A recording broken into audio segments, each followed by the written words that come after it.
something I didn't know about Vikings. They used to ski.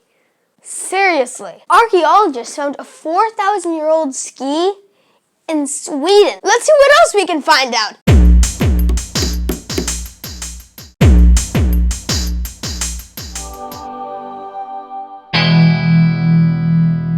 My name's Mr. Q, and today we're going to talk about some Vikings. Between the 8th and 11th centuries, these guys were all over England and Europe, causing trouble and changing culture. Like cowboys and pirates, there are a lot of myths surrounding Vikings. Side note, we've done videos on both of those subjects, starting with the idea that they looked like this. Apparently not. The horn helmets came from 18th century artists imagining what the Vikings looked like. I'm more interested in the real Vikings. Let's start with where they came from. Just above Europe is a place called Scandinavia. Back in the 8th century, there were no countries up there, just a whole bunch of farming and fishing communities. The people were really clean, taking weekly baths, which is more than I can say for the people of Europe. And they groomed themselves with combs and razors. But that's not what these people are known for. Each summer, some of them would go on a Viking. That's right, Viking was actually a verb in the Old Norse language. Hey, Olaf, what are you doing today, bro? I'm going on a Viking.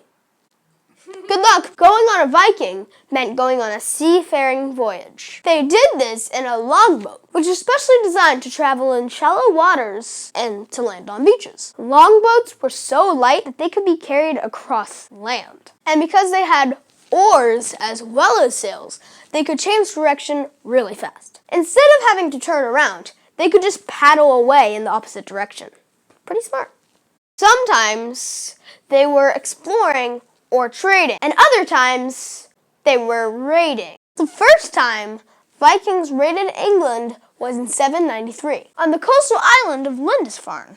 It had a monastery, which is like a church where monks live, and like most monasteries at the time, it contained riches. Money, money, money, money, money, money, money. Gold and silver plates, chalices, crucifixes, that sort of stuff. These holy places usually weren't well protected because nobody thought they needed to be. The English were Christians, so they wouldn't even think about stealing from God. But the Vikings were not Christians. They were pagans. So they believed in a lot of gods. They just took the treasure and killed anyone who got in their way. News of this ruthlessness spread fast and totally freaked everyone out. The raids kept coming. And eventually, English kings like, and this is no joke, one of the best names I've ever heard, Aethelred, the Unready, started paying bribes to the Vikings, called Danegeld. Literally, they would say, here's some money so you don't come over here to steal our money.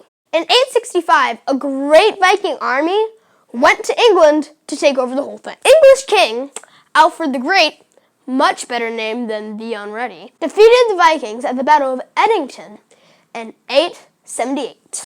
He signed a peace treaty that allowed them to live in the northeast of England. This area became known as Danelaw, and the country stayed divided like this until 954, when the Viking king Eric Bloodaxe was finally kicked out by the English. Vikings weren't only interested in England, though. They went as far east as Russia and all the way down to what is now Iraq in the south. A leader called Rollo took over the north of France in the year 911, and that's why this part is still called Normandy. To the west, Eric the Red settled in Greenland, and his son Leif Erikson landed in America around the year 1000, centuries before Columbus. The Viking Age came to an end in 1066 when the English king Harold defeated a Viking army at the Battle of Stamford Bridge. Poor Harold didn't get a chance to celebrate though, because he was also getting invaded in the south by William, the Duke of Normandy. Harold had to march his tired army to meet William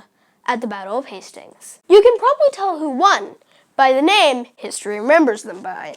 Even though William was more French than anything else. His great-great-great-grandfather was that Viking Rollo I told you about. So in a way, a Viking did take over England. Thank you for watching. I hope you enjoyed this new Kid Explains History video. Also comment. I really love reading what you guys write, and I take your suggestions. Follow that Instagram, that Facebook, and that Twitter at Kid Explains History. We do lots of fun updates there, and we'd love to have you join our community. But I gotta go now, so bye-bye.